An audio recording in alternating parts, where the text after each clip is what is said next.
Attention crew, this is your Captain Caliban speaking. This is a supplemental episode of Enterprising Individuals, where we bring you news and tidbits from the world of Trek, also interviews with special guests, and a few little surprises along the way.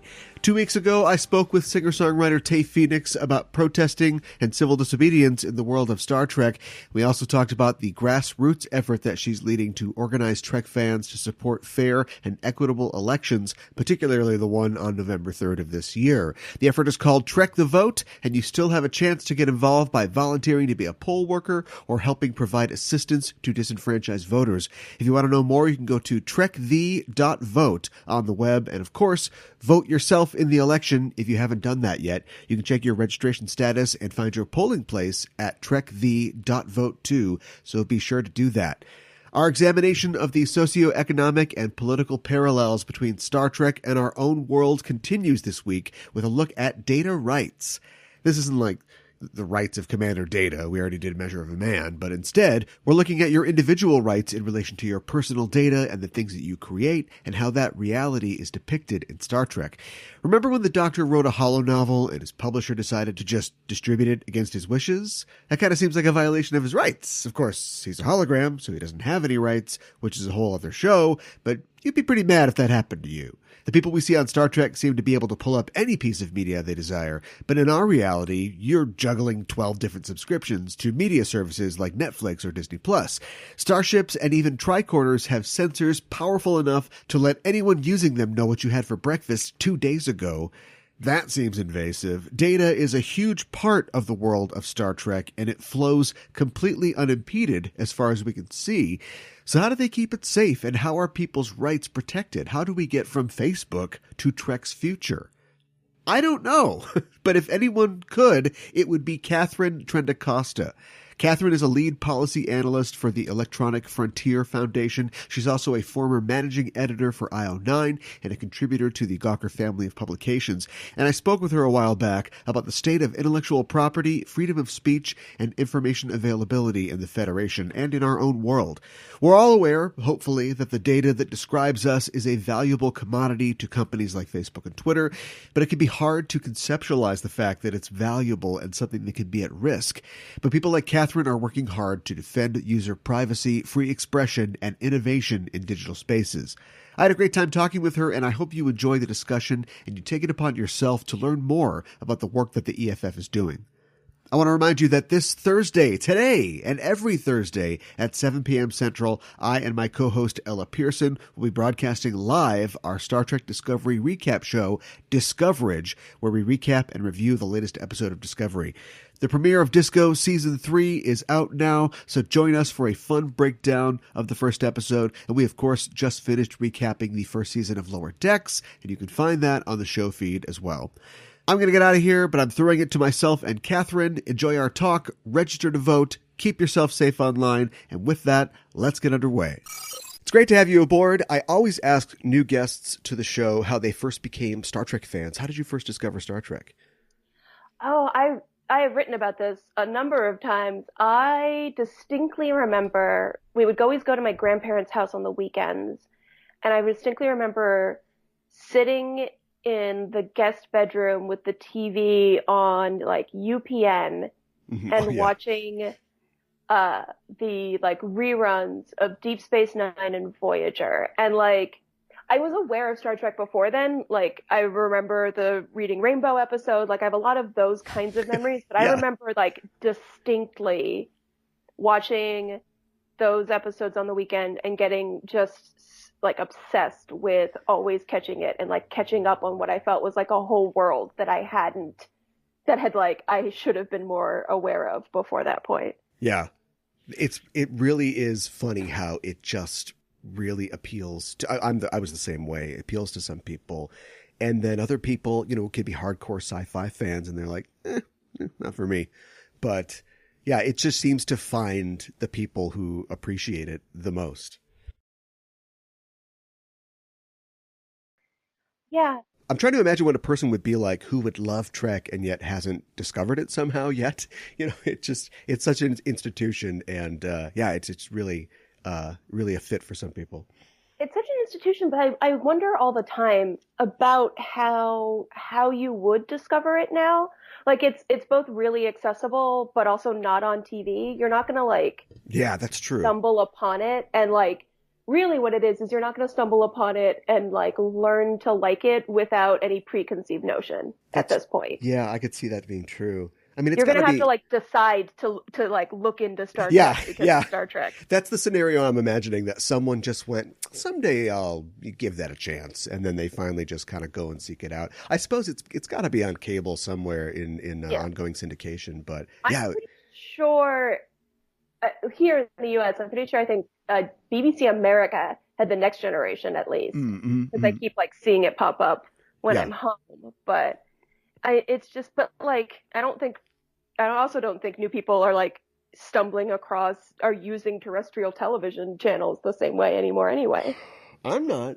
Yeah, I don't know. Maybe my parents are. I'll have to check with them. But you wrote an article this year for StarTrek.com entitled I Have My Name Because of Star Trek, which I would recommend to anybody to read. I'll link it in the show notes. And in it, you talk about discovering Star Trek and the importance of representation in media. Yeah, I wrote about that for StarTrek.com, and then on the 50th anniversary of Star Trek way back when, I wrote about a sort of similar theme for IO9.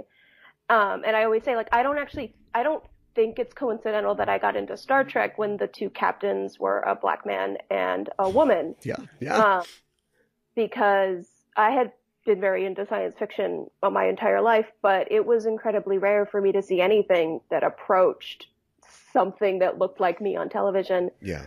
Um, and I'm mixed race. I'm half Japanese American, half Italian American, and so like I always joke about this. Like the closest I came growing up was like as long as there was a brunette girl, that was like that was the closest I ever came to seeing someone like me on television. Right. And especially someone who was in power or important and not like a best friend character. Right.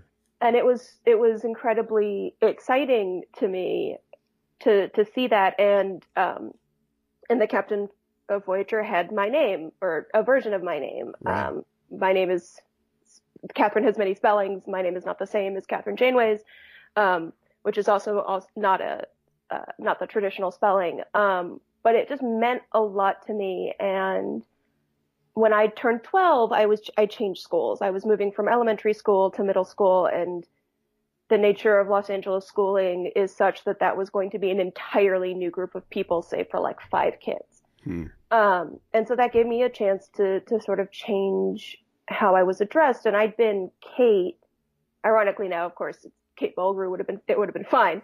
But I'd been Kate for 12 years, but a lot of my friends and I at that point were like trying to pick names that we thought for our new schools that we thought would like help us embody something about ourselves. Sure, individuate. And yeah. so I moved to Catherine in 7th grade, and I've been Catherine for 20 years. And a lot of my friends would say, like, I can't even imagine you having a different name or being called something else. But it was just like at 12 or 13 and in a new school, there was something about having the same name as like my idol character in Star Trek that like gave me a sense of comfort and a sense of like embodying a little bit more of that character, and embodying a little bit more of Star Trek, whose like vision and values meant so much to me at that time. Yeah. They still do, but like specifically when I was that age. When you're at that developing, yeah. Nobody would call me Han, so that didn't work for me. But that's really great that worked out for you. You know, in the article, you also talk about your efforts at the EFF to help create a Star Trek future and not a mirror universe future. Right. Can you give us a brief summary of the mission of the Electronic Frontier Foundation? It's an organization I bet a lot of people are aware of, but they probably don't know what it does. Yeah, so the Electronic Frontier Foundation is a digital civil liberties nonprofit. It's been around we actually turned 30 this month/last month. It's like hard to figure out what time is. Sure. But we turned 30 this year, which is really old when you consider the actual length of time the internet has been readily ancient available. internet-wise. Yeah. Yeah. And it is a group of people who are devoted to making sure that your rights and your liberties and innovation transfer from the physical world to the online world. Mm-hmm. So we do a fair amount of work in things like surveillance technology and trying to prevent the pervasiveness of that, or trying to establish some sort of set of rules or principles or standards for technology being used in certain ways. I work on net neutrality, which is a fairly famous topic. I work on net neutrality, intellectual property, free speech online, and broadband access, which is a huge thing right now. So it's we are smaller than you'd think, given how much we do. Yeah. But a very sort of unique organization, and one I'm really, really proud to work at. I'd assume that it's a passion for you as well. It is, and it all goes back to Star Trek, and that sounds insane. No, not at all. Except it's not, and it's not even the technology aspect, it's the fandom aspect, which was when I was a kid, no one else that I was a kid with was into Star Trek or science fiction really that much. I went to like a smallish school, and it just wasn't a cool or interesting thing to be involved in. And I joined a mailing list that was for people under 18, and it was run by like an adult who made sure that it never went off the rails. And we would chat, and there were people from all over the world, and it meant so much to me to be able to talk to people about Star Trek and to have really fun, weird conversations in chat rooms. Yeah. And that led me to fan fiction and fan art, all of which, especially at that time, I've written a number of things about the history sort of fandom online, and like fan fiction now people know what it is, and it's not considered dangerous or something that's going to ruin your life. But at the time it really was. Yeah. Yeah. And a lot of fan fiction or fan video or fan art all swing into the problems of intellectual property law and copyright law and all of those things. And so that got me interested in copyright law. That's what led to me going to law school, thinking that if I wasn't going to be a writer, I wanted to defend writers online. Sure. And then I was hired as a journalist out of law school and didn't and was doing it in a different way. Right. And now I'm at EFF, which is kind of why I went to law school in the first place. OTW, which is the Organization for Transformative Works, hadn't existed when I was a kid, and I didn't know. And it is a thing that's pretty spectacular and grows out of the same sort of fandom history. Yeah. And so, a lot of my work now, the thing I became passionate about, and the reason I know all of these arcane laws, I always say, so other fans don't have to know them. Yeah. I know them so they don't. Yeah. We have a pretty robust framework of protection for rights holders in our country. And it's applied in the past to works of fiction, original creations, trademarks, patents. And the internet comes along, and people are creating videos, podcasts, digital art, things that have no physical existence, can be reproduced effortlessly. And it complicates the issues of intellectual property rights. If you can just push a button and replicate something, the protection of content needs to be re-examined, and IP rights become digital rights then by default. People all have written fan fiction for a long time, and people have made art and sold stuff at conventions, but it was at such a small scale that the studios weren't really going to police it that hard, or couldn't. They didn't. It was underground or whatever. And when it's on the internet, it's much easier. Yeah. And so that's also where that comes into play. Yeah.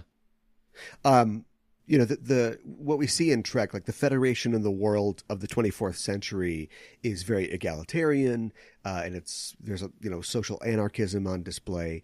And that was once the dream of liberal-minded writers in the 60s, but it's a dream that's under constant attack in our own world. And I've joked before on the show that the societal altruism on display in Star Trek seems more fictional sometimes than the warp drive in comparison with what we see in our own world.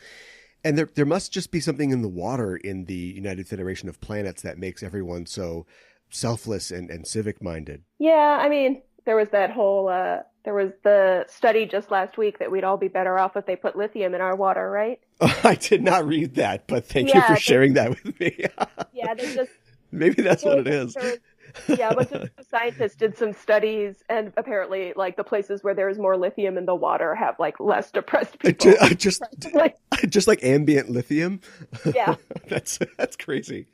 I did read a study a while ago about like lead pipes, and just like the bad quality of pipes, in like early 20th century America, was possibly responsible for violent crime, and just getting like better services and utilities has led to like a drop in crime. Also, there was an article about lead in gas too, like just as a byproduct of combustion engines.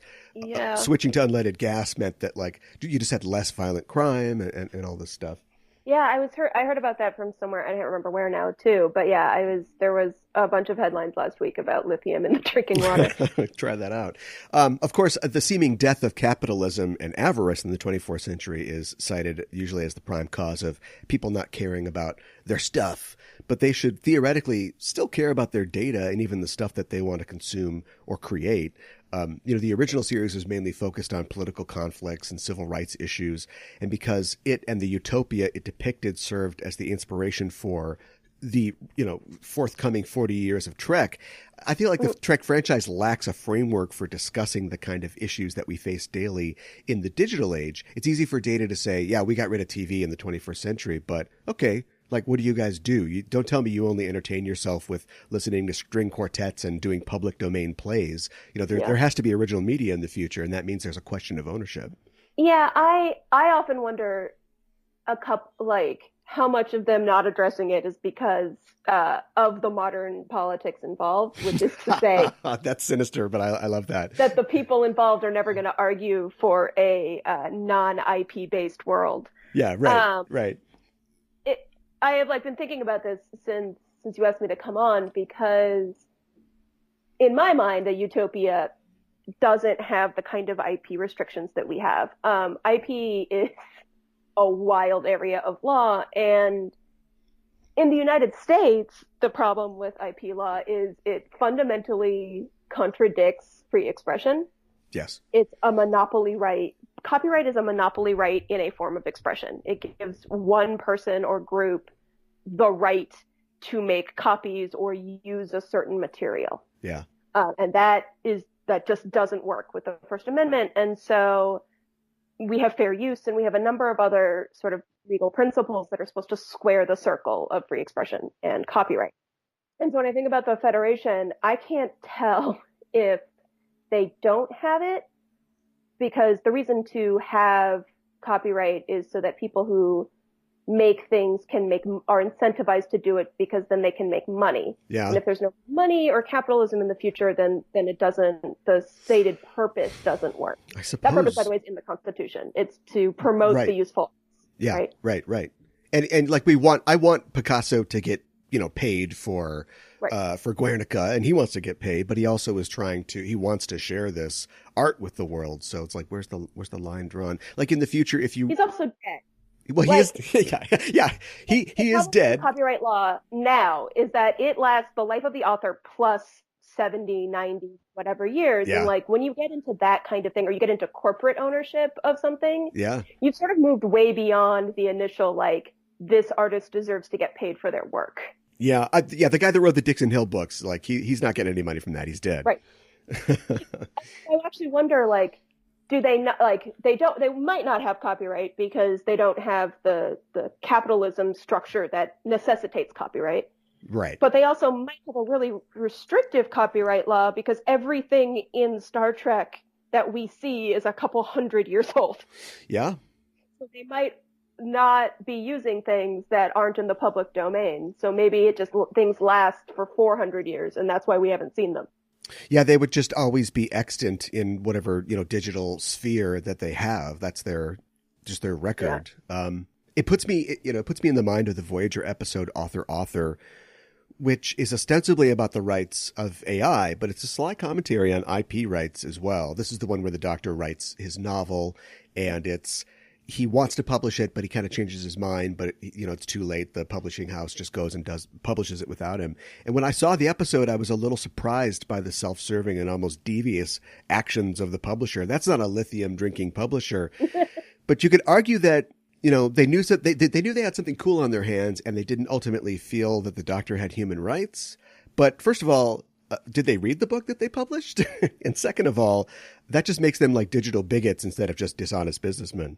Yeah, and also just like, I mean, I think about this all the time. What is the publisher getting from it, again, in a post-capitalist society, other than, so like in theory, at that point, your reputation and your morality is all you have. Yeah, social capital, yeah. That's the only reason you'd be doing any of these things, really, is for a thirst for knowledge or whatever. And so, who knows? I think about, like, there's also, you've been, like, in this time, TM 2020,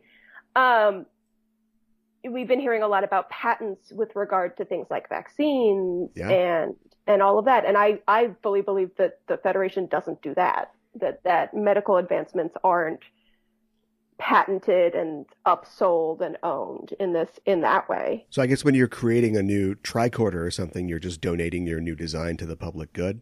Yeah, I mean, you're making it probably with some support from an institution, and you're doing it for the good of the institution and for yourself as well. Yeah. The sort of idea of the Star Trek future is that, like, unencumbered by the need to, like, do things for the sole purpose of having a roof over your head and food to eat and clothes to wear, people would be pursuing what they're best at and what's for the public good, just out of a desire to be doing something that fulfills them. Yeah.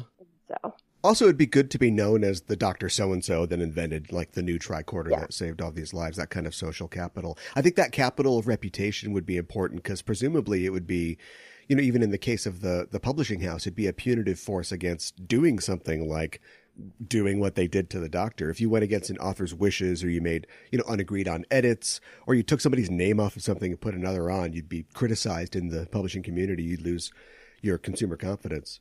Yeah, it actually takes me to a place that I don't love. So in Europe, there is a concept called moral rights, where the artist has, even if they sell a piece of art, they have a moral right to it. This unsurprisingly happens in France a lot. And it is things like, even if you sold a painting to someone, you as the artist can still dictate how it is presented or how it is displayed. Or if you donate statuary to a park, they can't move it without your permission. Interesting. And so I don't like moral rights. I tend to think of them as really restrictive, because once something is part of culture, you really shouldn't be controlling it, because there's a number of studies that show that, like, restrictions on culture actually makes culture impoverished, because all of culture builds on itself.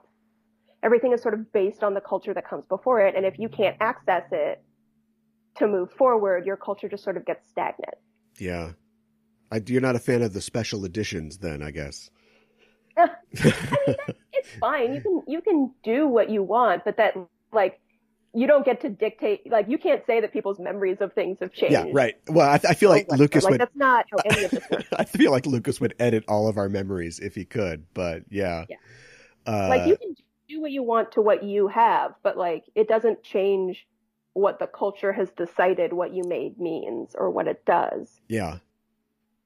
Yeah, I was thinking about the Doctor's situation, and I think that, like, the presumption of honesty and altruism is a lot of what the idea of Trek Utopia is based on, that people would want to be good, combined with, the lack of capitalism. And a publisher wouldn't just say, take your book and publish it, without your permission. And I don't remember the details of the episode, but presumably the Doctor would sign some kind of digital contract with the publishing company.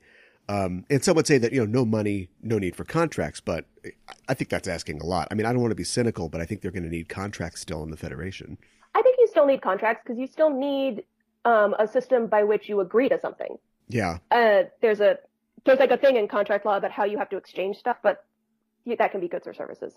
Sure. But generally speaking, I think even in the future, it's not a matter of people being good or bad. It's things are easier if you just have them written down between you so that you don't Yeah. end up in situations Yeah. where you're just arguing over what people are doing. You Yeah. have you have agreed to do a thing in a certain way, and then the arbitration's about that. I Yeah. think that's not a capitalism thing. That's just a good way. It's almost easier than like you can really hurt a friendship by just assuming things about each other, whereas it's like more painful up front, but like roommate agreements are sort of the same deal, right? Like you would think your roommates, you know, your friends, you know what you're doing, but like people still do that, and I have friends who did it, and it like saved them from having fights later on because Sure. they'd sat down and worked all that stuff out. Yeah, that's a really great point. I was interviewing Melinda Snodgrass, the writer of the episode "The Measure of a Man," Mm-hmm. where Data's on trial, and she was saying that when she was writing the episode, Gene Roddenberry got a look at it, and he's like, "Well, there wouldn't be any lawyers in the 24th century, so I don't think we can do this story." And she's like, "Yeah, there would be. There would be for reasons like this. People get divorced." You have like business contracts, even dealing with outside societies. You've got Yeah. treaties. You've got, you might be dealing with a society that has an economy still. And so you need to like work out how you're going to, interact with them. And so you would obviously need protections like that still. You'd still need lawyers because you'd still have judges, Yeah, right? you'd have to. Um, any system in which like you're trying to determine whether someone did something right or wrong, and like that's a very ideal like Gene Roddenberry might have said that, but that's a like that's based on in the same way that's based on like a now idea of what lawyers do versus like what the like ideal of a lawyer is. Yeah. Like we have a view of what lawyers are because of the way the system and encourages lawyers to act a certain way, but the fundamental like existence of a lawyer really is about arguing about people's rights and about even just hiring someone to argue for you rather than if you're not good at it. Yeah. Right. Right. Yeah, how can you defend yourself if you're not good at it? It ironically comes just from a more authoritative view of society, just coming from the generation that he does, because he's just assuming there's going to be a higher power, a better power that's going to just intervene and just work everything out. And it's like, well, that's not necessarily the way that it's going to work, even in a utopia. Yeah, but it also I think just comes to the like, Shakespeare first kill all lawyers. Just like Yeah, this idea that it's a like literary viewpoint. Yeah, yeah, they're like lawyers are fundamentally uh not in line with like goodness, which isn't like I work at the Electronic Frontier Foundation. That's all the lawyers I work with are doing all the right. time. Yeah, present Um, company accepted. Yeah, yeah, are desperately working like insane hours to try to prevent things from happening that we consider to be dystopic. right.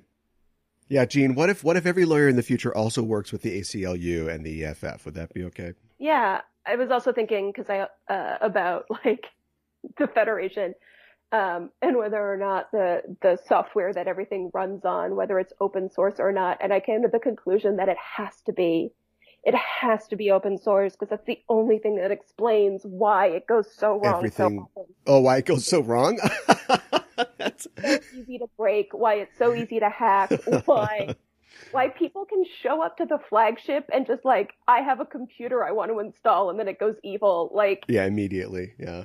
why that keeps happening, why the holodecks keep murdering people. Like, it makes total sense to me that they have a completely open source technology that like encourages everyone to like improve it and work on it, but that means everyone has a basic A knowledge of billion it, and, programmers. Yeah. and everything is really esoteric and bizarre. Everyone's code is in 50 different languages. Yeah. Yeah. Like I often wonder what it looked like when they brought like Voyager back to Earth and they were like taking it apart. What did you put in here? Yeah. We're not just talking about like publishing rights here and intellectual property because Federation citizens can replicate complicated machines at the push of a button. You wouldn't download a house, but in the 24th century, you totally can. Yeah. And that's actually excellent because as it is, one of the biggest problems we have right now is a lack of access and an inability to make or repair your own devices. Increasingly, companies work really hard to make sure that you can't do anything to your own device or make your own devices. They want you to buy from them at a pretty large markup. Yeah. Which is really limiting, yeah. And like, every single Star Trek nerd when 3D printers started coming out were like clapping. Right, yeah. I think they even had in an episode of Picard, they sort of disguised a real 3D printer as kind of a replicator device. Yeah. Presumably, the Digital Millennium Copyright Act doesn't exist in the 24th century because the Doctor could have issued a takedown notice to his publisher. Yeah. Oh man, the DMCA. The DMCA is one of those things where, like, I assume it doesn't exist in the future because I assume no future has the DMCA. no utopian future, yeah. For a number of reasons. There are two major provisions to the DMCA. Mm-hmm. One is 512. That's kind of the one everyone knows. If you've ever like tried to watch something and run into this has been removed for copyright reasons, that's 512 of the DMCA. Okay. A provision that allows anyone to take down anything just by sending a notice. It is for like real broken. And somehow it's very broken and somehow still not as bad as the alternatives. Yeah. And then there's actually a section called 1201. Section 1201 is what it makes breaking any sort of digital or physical lock on copyrighted material illegal, even if you are doing it for a reason that you have the right to. Right. So like that's why you can't repair your car now, is because they all have computers in them, and breaking into the computer would break the DRM. And then you violated the DMCA, even though like you have the right to fix your car. Right. This is infamously the tractor thing, right? The tractor thing, yeah. This is rights holders disenfranchising consumers by, using this to enforce a planned obsolescence of their products. Yeah. None of that has to do with copyright. Like that's not copyright protection. Sure. Right. That's just things that happen to have copyrighted materials on them being used to prevent you from fixing your phone or fixing your own computer or your car or your tractor. And it's just an absurd result that I would say the replicator probably makes obsolete as well in the future. Yeah, but it's right for now like a complete nightmare and for a number of reasons probably unconstitutional. But it's so like that. I assume that the future, at least my future, doesn't have the DMCA in it. Just for my own sanity, I have to presume. Yeah, right. that it doesn't, because again, all of the one of the factors for fair use is that you haven't affected the market for the original work. Right. Yeah. Yeah. And I don't know what the market looks like in the Star Trek future. Yeah, I don't know. I mean, is there even one, at least as the Federation is concerned? And you were talking about, videos disappearing before, ownership is becoming a thing of the past in our century. And many of us listen to music on streaming services for a fee. And, many of the songs or albums or shows, films that people watch are hosted digitally, and nobody owns a physical copy of it. So if Netflix decided to pack it all in tomorrow, a lot of us would have nothing to watch. Yeah. I talk security experts and IP experts are both Luddites. I always say this. I have my friends that I work with who are security experts. One of them didn't have a smartphone until this year. Our director of cybersecurity often says about various things that will never be in my home. I will never have one of those in my home. I will never have anything with a microphone in it in my home. Yeah. And people who know a lot about copyright, all of us own physical copies of everything. Interesting. Because we know what happens with digital copies, and you don't own digital copies, you've licensed them. Right. Even a thing you paid for that you bought, you hit buy now on Amazon. If it's a digital copy, technically you haven't bought it, you've only licensed it, so it can vanish, even though you paid for it. Yeah. That's also a measure of control, because then the old measure of control, right, was they'd come up with new technology and sell you a new format. And at least in that regard, they were coming up with new technology and coming up with a new format and selling it to you as an improvement. Right. This is better quality, or this has special features. And now it's just, we've decided that you don't have access to this anymore, and you're just going to have to buy another copy somewhere. Yeah, we mentioned the special editions before. Good luck getting the original versions of Star Wars. Good luck getting any Star Wars if Disney Plus goes down, or Netflix. Yeah. It is a weird thing where simultaneously easier to archive things than ever before, but harder to hold on to them. Yeah, that's interesting. And they must have reconciled that, to themselves, Federation citizens, because they're cool with not being obsessed with possessions, and they seem to have total media access at all times. Like, tell Alexa to play a tune, or they can call up like a rural Indiana town newspaper from the 20th century, when they're in the Delta Quadrant like that, they have access to something like that. And we've joked in the past on this show about how even though they have World War III in their history, the Spotify servers must have been in hardened bunkers because they have all the music and media that they need in the future. Nothing has been lost. But if all that went away, or was started to be restricted like it is in our era, maybe people in the future would start clinging to their old albums more. Or, yeah, I just wonder how, if Wikipedia and the Internet Archive just made it through every single turmoil right. in the future. Yeah. Because those are sort of two groups that are doing a lot of work to sort of preserve as much as they can. Yeah. Yeah, it's an interesting, like, as someone who believes in free culture and free access to knowledge, like, the ability to call that stuff up and is the future that I work towards, and why, like, at EFF we joke all the time about fighting dystopia and promoting utopia. That's sort of our, like, goal when it comes to technology, because I don't think this is going to surprise anyone. There were a number of Star Trek nerds at EFF. Cool. My office with its giant poster of Mirror Picard is not super unusual. And so, like, the future we're working towards is one where something like the internet, which has access to everything, which enables communication, is a force for good rather than a place where companies or governments can sort of try to control a flow of information. Yeah. You mentioned fair use in connection with the DMCA before, and of course, fair use is the bane of both corporate rights holders and fan artists on the internet. A lot of fans are very creative. They love Star Trek. They go about making new creations featuring the characters and settings that they love from Star Trek. And often rights holders like CBS turn a blind eye to it, like you mentioned, if there's no detraction from their profits, but sometimes they get directly involved and they stop creators from using Trek content.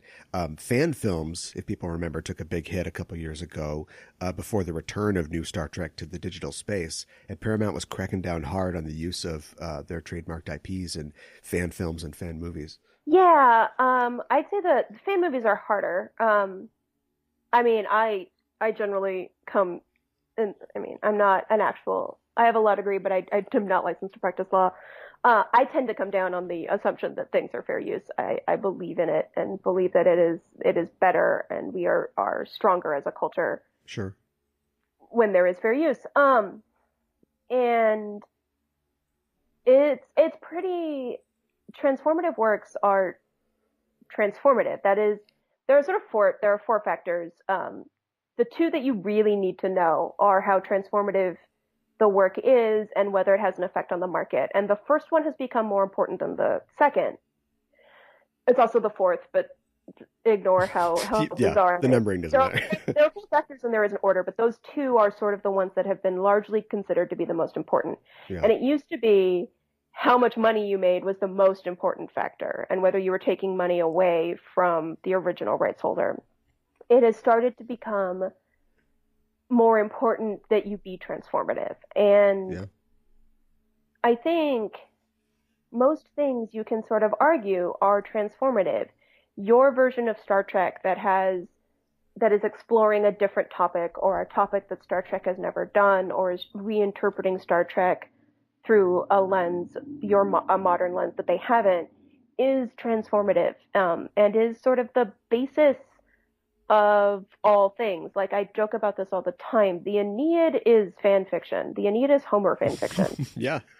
Like, it is. It's Rome. It's Rome wanting to talk about how they're connected to Greece and how cool they are. Right.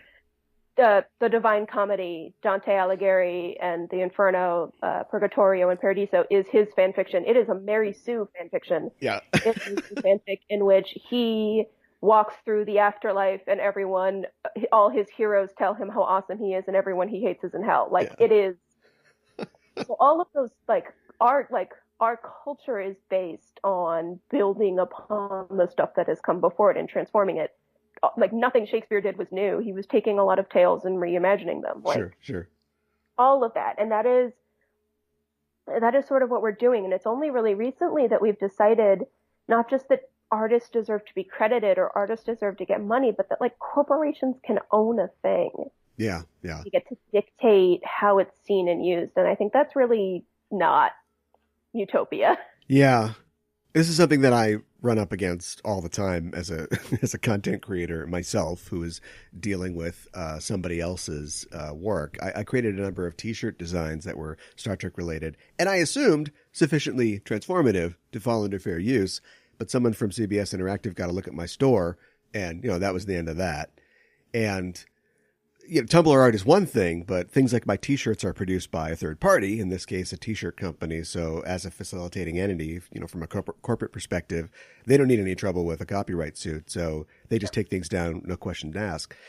And the irony is that like 99% of their offerings are all derivative works based on pop culture properties. So it's a beg forgiveness rather than ask permission situation.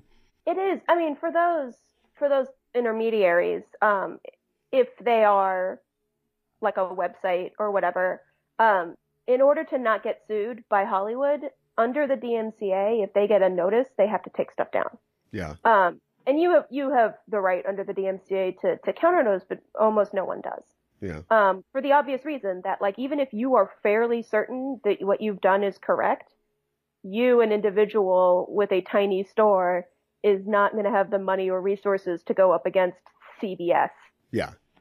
Like, yeah, even if you have that right, the chances of you exercising it are slim. Yeah, and that's pretty much how it went. And the awesome part 2 of my story, though, is that a few weeks after my stuff got taken down, I got an email from the T-shirt company saying that they were partnering with CBS Interactive and certain creations approved by CBS would be accepted and sellable on the site. So one of my designs was approved, and now when you go to the page for that shirt, if you scroll down, it says Copyright 2020 CBS Interactive. So they put me to work for them. Yeah, I have a whole theory about about corporations getting savvier about fandom, and about licensing just the amounts of transformative works from fans that like fit within their paradigm. Yeah. Which makes it look like they're more accepting, but anything that's truly challenging would never get accepted that way. Yeah. Anything that is truly radical, say. Yeah. And that is, in large part, like a lot of transformative work it's radical. It tends to be the voice of people who didn't see themselves. Like going back to sort of how I ended up a fan of Star Trek, a lot of transformative work is people who don't see themselves in this stuff, putting themselves there. Yeah. Putting someone queer or putting someone black or a woman or non-binary or any sort of version of themselves into something they didn't see themselves in. Yeah. And that's what makes it so good and so and radical and transformative. And that's the kind of stuff that isn't going to get approval. Because it's just a little too forward thinking, which is when it comes to Star Trek really depressing. Because that's so depressing. That's like I tend to I say this all the time. I tend to accept Disney and Star Wars being a little bit more insane. Disney is Disney, and Disney has a very specific corporate view of itself, and it's going to police it pretty strongly. And then it bought Star Wars, and sort of same deal. Yeah. But Star Trek, I hold to a higher standard because of it. It's at least if you're going to hold yourself out as a utopia and like as something that is about thinking and being like on the cutting edge of this stuff, then I'm going to, if you ask me to expect more of you, I'm going to expect more of you. Yeah, it's dissonant narratively, and it's stifling creatively because there's a new Star Trek show called Lower Decks, which is like a comedy show. I was reading an interview with the creator of the show, and he was talking about how their first rule of writing jokes for Star Trek is that they don't punch down on Star Trek. And I am completely mystified as to how you can punch down on Star Trek as a gigantic, well-loved franchise that's lasted for over 50 years. And their job, is satire, right? They should be making fun of the goofy aspects of Star Trek. I mean, I love the property and that's what I want to see. But I imagine that, his corporate overlord, got to him and said, okay, you guys can have fun, but don't make fun of the property. Don't make fun of Star Trek. Yeah. I mean, punching down and punching up is the fundamental rule of comedy. Yeah, right. What makes something bullying versus what makes something funny. Yeah. And in this point, punching up includes making fun of CBS. Oh, yeah, sure. Yeah. Making fun of Star Trek, which is 50 something years old. Yeah. It's not a scrappy nothing anymore. Yeah. They'd go full Letterman and just make fun of CBS. Yeah, that's great. That is what, yeah. Yeah. That's what punching up would be rather than punching down. Punching down would be you couldn't even do in Star Trek because it would require you to write incredibly racist characters. Yeah, but it would be Get a Life. It would be like the Shatner SNL sketch, which is done, I think, in good fun, and has gone to, if that was his attempt to distance himself from his Trek, his character of Kirk. He wrote a book later called Get a Life. He just embraced that whole thing. So yeah, it's impossible to punch down on Star Trek. Back to digital rights. On the issue of censorship, you're a regular contributor to EFF's blog on digital rights issues, and you co-authored a post last year about President Trump tweeting a Nickelback meme that became a prime example of the use of the DMCA takedown as a tool of political censorship. And it's a sort of twisted tale. Yeah, it's one of those ones where this happens a fair bit actually in the copyright world, where something will happen and we'll be like, listen, I don't like some people, but that doesn't actually change how rights work. Right. Yeah. Nickelback or the album owners trying to take down this video, which was very stupid, which was a photo of Joe Biden meeting someone from the Ukraine. And with the song, look at this photograph. Yeah. There's a lot going on, but to take it down because of the use of that clip of the song is not how anything works. The song itself is a meme now. In fact, the story happening led to me in the office with a bunch of my coworkers showing them my favorite look at this photograph memes. My favorite is look at this graph, where someone has edited the song to just be the graph part over the entire thing, and then it's a graph. Sure. And so that's how our culture has evolved, is we speak in references, and that's always sort of been true. If you think of older sayings, they come from the same thing.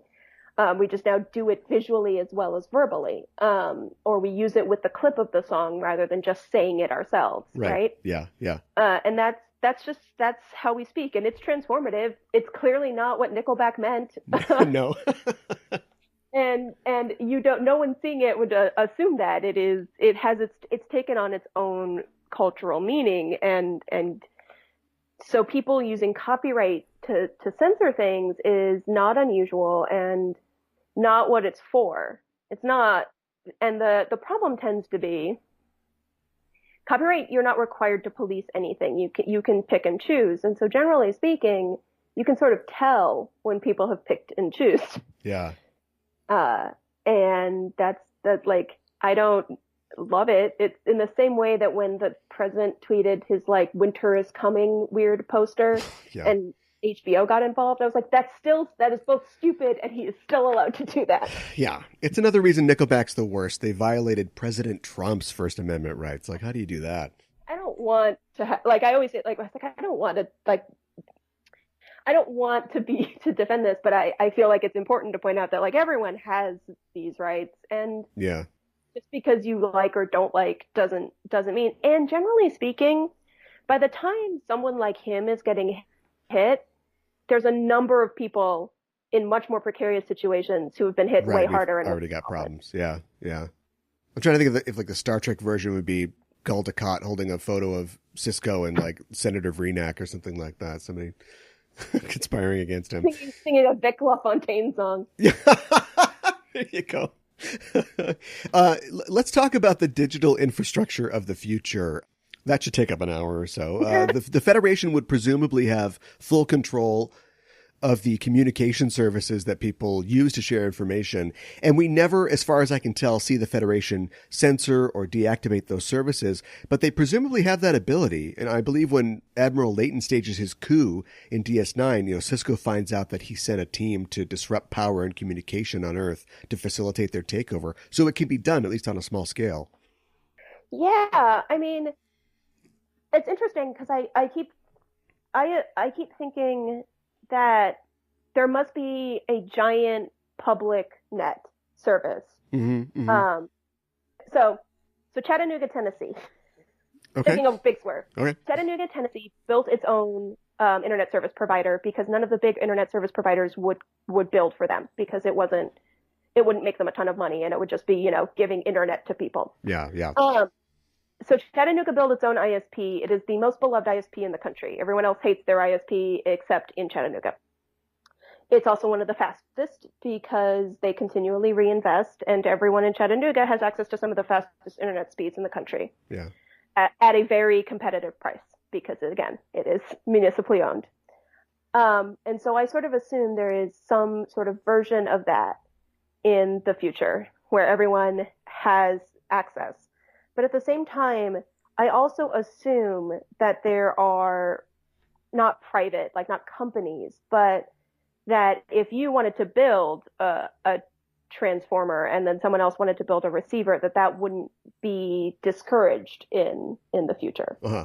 But that there wouldn't be total control. Yeah. Because that seems to run counter to any sort of future in which you can build what you want or you can talk to who you want. Yeah. And also, even with the Federation facilitating anything wherever in space, I would presume that ship-to-ship communication isn't routed through the Federation. I think that they've got like relays and things like that, but yeah. For like long distance, yeah. Sure. But like when the Klingons appear on the view screen right in front of you, I assume that's just beamed ship-to-ship rather than relayed somewhere and then bounced back to you. Right. So there would have to be like ways of communicating directly that don't go through others. And again, going sort of back to that like open source deal, like I also tend to think that a future that even if you want this stuff to work on that scale, you would end up with something that anyone can build off. That's the only way to move forward in that scheme. Yeah, you'd have to. I mean, in a lot of ways, Star Trek is a frontier setting. Because the great distances involved between people and settlements mean that long-range communication, is incredibly important. It's like telegraphs or the Pony Express, but we don't see many post letters in Trek. So digital communication, that's it. Like we also don't see like, we don't see how the Federation government works all that much. But and I want that show. Yeah, I do too. Yeah. So that means that like, I hope that there are special protections surrounding subspace communications so that the service is out of control of whatever Federation president or ruling body happens to be in power.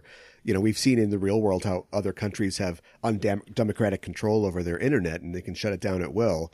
And hopefully the Fed can't do that. The Cardassians definitely have a big off switch for the Cardassian internet that Dukat can hit. And the Ferengi, I bet their internet is probably rock solid because the markets and commerce have to continue. Oh, I bet the Ferengi just have AT&T. just AT&T again. Okay, just do that all over again.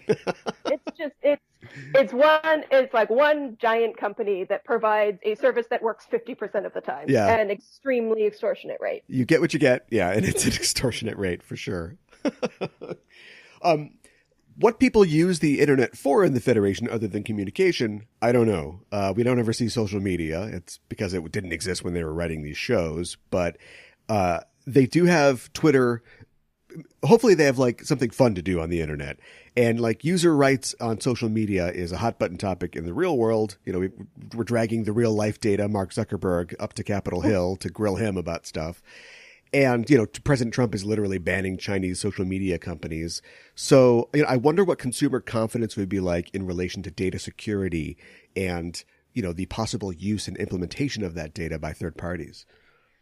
Yeah, so if it's the Federation, then I think there's a whole, like, in my work, this is a pretty consistent problem, is the difference between abuse by a government who have like a significant amount of power over your life, and the abuse by like a private entity, which is usually in our world a company. Yeah. Um, if it's a social media that is hosted and run by the government, it actually would be more protective of speech and therefore possibly worse. If that makes sense. Okay. Because a government couldn't really, like, a government like the Federation, we were talking about this earlier, right? Everything's based on your social capital if you don't have monetary capital. Right. And so censoring would be incredibly dangerous because you could alienate people based on things you don't realize that they might think you were doing, right? Okay. Outside of anything that's like what's called a true threat or like doxing, right? Yeah.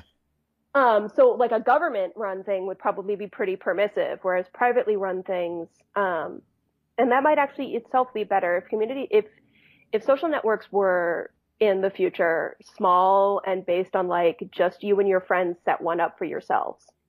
And you have like in that sort of a contract thing we were talking about earlier, you made your own rules, right? You agreed this is where we talk about these things and this is what we will and will not tolerate and will enforce it. That's like normal boundary setting and what like the world should look like, right? Yeah. Yeah. And so there would probably be like some version of like the Federation-wide Twitter where people just scream into the void constantly. Yeah. And I use Twitter like too much. As a former journalist, I'm just on it way too much. I'm extremely online. But like I would assume that like there's that one where everyone's on it constantly screaming nightmare scenarios or like pictures of their lunch. And then there are like smaller ones that are like individually set up for like remember back in the old days where you'd have like a Usenet group where like it's like based on something. It's based on a shared interest or a shared culture or a shared history or family or friendship or school.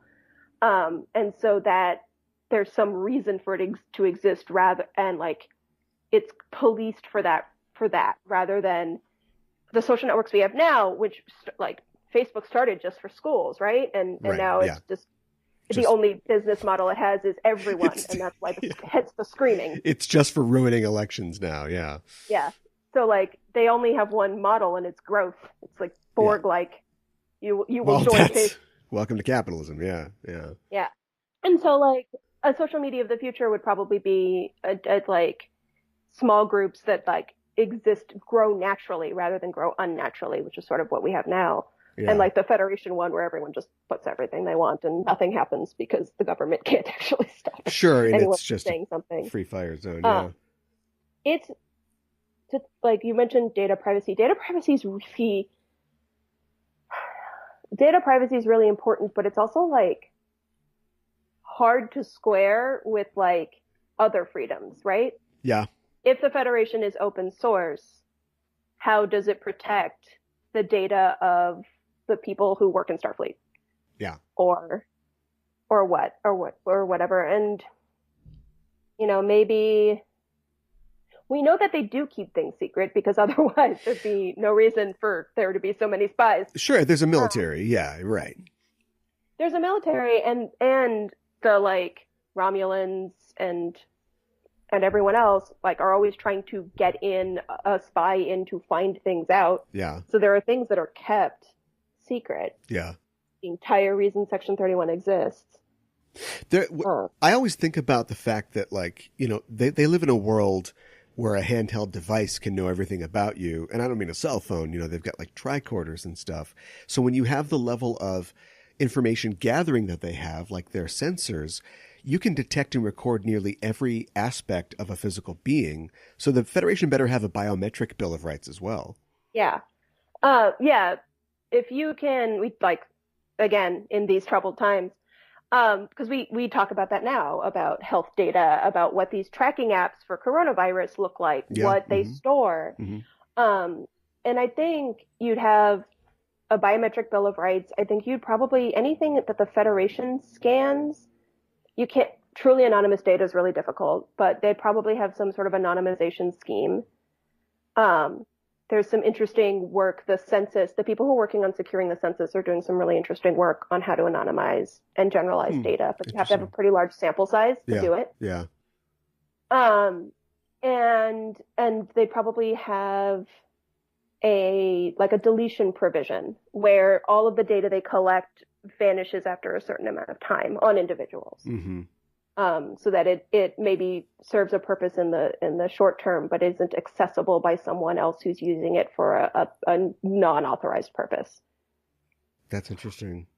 They'd have to have like a super HIPAA law to keep your medical information safe. Yeah, I mean, Illinois, and this is why you keep hearing about these companies getting sued in Illinois. Illinois has a biometric protection law. It's like the only one in the country. That's why Clearview, which is that AI company that's been scraping everyone's photos off the internet, and there was a New York Times story about it, is being sued, I believe, in Illinois, is because Illinois doesn't allow you to take people's data that way. Okay. And then you have the GDPR, the General Data Protection Regulation in the UK, which, the EU. Right. In the EU, which allows anyone in the EU to get a copy to make everyone turn over the data they have on you, and you can request deletion, I believe. Okay.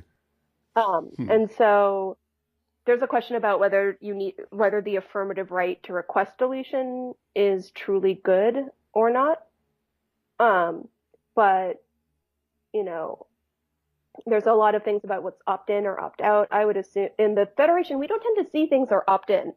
Like, they just scan you. They don't. I know. Unless, every time you get in a ship, you sign, a bunch of documents. Well, there's military considerations because, like we were saying, when you join Starfleet, I assume that you are signing a portion of your rights away because your biometric data will be necessary in the exercise of your duties. But Keiko never made that deal. There's an episode of DS9 where she's possessed by a Pa Wraith, and so Miles is crawling through a Jeffries tube and he's trying to figure out how to disable her. And he has this conversation with the computer where he's like, "Okay, scan her." And the computer scans her without her permission, and then he's trying to figure out how much anesthetizing gas they can give her so that it won't it'll knock her out but not kill her. And it's like this is a lot of information being collected here without anybody's knowledge. Yeah, everyone in Starfleet, I assume, has signed a bunch of stuff. Do what you want to me. Yeah. But the kids on the Enterprise, right? Yeah, yeah. Or anytime they go down to another planet. And it's not a Federation planet, but it's also not a non-warp society, so they're not trying to hide themselves, and they're just scanning. Yeah, just scanning stuff.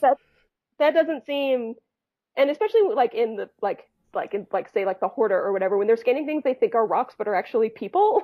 Yeah, right. You definitely didn't get consent for that. Yeah, they just didn't think of it. But of course, all we have is what we see on screen, so we can either just assume, well, they must have something, or we can take it at face value. The problem of we often see holodeck users recreating their acquaintances in the holodeck, and Quark even tried to recreate Kira for a program he plans to sell. And I think mostly this is just seen as distasteful and not specifically illegal. So I think we have to just assume that Federation citizens are like, don't do that. Nobody does that. I mean, in our world, we have a thing called publicity rights where while someone is alive, once they die, but while someone is alive, you can't really use their image without consent because it implies that they've approved your thing. They have ownership of their image. Not even just ownership of their image. It's not really ownership because that would imply, it's more of a using someone's image without their consent implies to other people that they have approved this use. Oh, that's twisted. Okay. Huh. And so you can't use someone's image without their consent because, especially when it's a famous person or anything, you are selling to other people this person's image on your product. Sure. And you're sort of implying that they approve of it. And so you can't really do that because you can't, it's a consent-based thing rather than a property-based thing. Sure. So if a hoarder rolls over a camera and takes a picture of itself, it owns that picture. Yeah. Well, no, it doesn't own that picture. It's that you can't use that picture to sell a bag of rice. Okay. Hoarder Rice, my favorite brand. I think I did that because the original story was about a bag of flour. The original case where it comes out is a picture of two girls in a bag of flour. Okay, interesting. But yeah, so like there's and I tend to think of that as not a problem because it's not really about ownership. It's about like your protection of your own image, which again, we've been sort of talking about this in the future. Like if there isn't money, that's kind of what you got. Yeah, that's your social capital. I tend to think of it as like a positive or utopian version of that Bryce Dallas Howard episode of Black Mirror, where everybody's, giving each other 5 stars. And of course, when she gets, 3.5 stars, she can't like take a plane ride. I wouldn't want that to happen in the Federation. But everybody's like, everybody be good because we're just going to look at you, sideways if you're not doing good things. Yeah, there is some midpoint between American individualism and I'll say Japanese because that's where my mom's family is from. Sure. Sort of like collectivism. Yes. There's got to be a middle ground between like everyone for themselves and only for other people. Yeah. That I assume is sort of the equilibrium that the Federation sort of strives for. Whether they get it all the time is a question for another day. I have a number of friends who have some extremely hot takes about how the Borg and the Federation are the same. But that's sort of what I assume they're striving for. Yeah. Hopefully we can decode some of that and apply it to our own world. Katharine, thanks so much for joining me today to talk about Star Trek and digital rights and a lot of other things. Let people know where they can find you online. So I am K_Trendacosta on Twitter.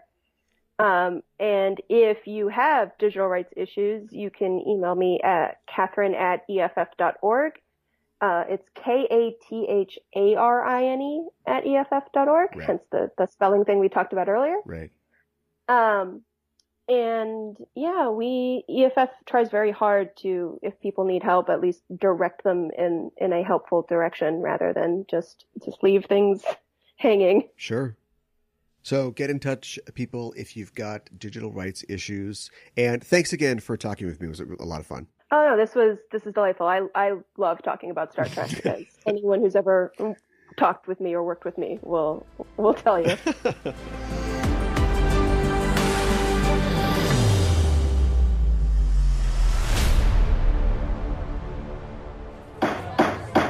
Your Honor, a courtroom is a crucible. In it we burn away irrelevancies until we are left with a pure product, the truth, for all time. Oh man, this is so intense. Data's on trial for his life.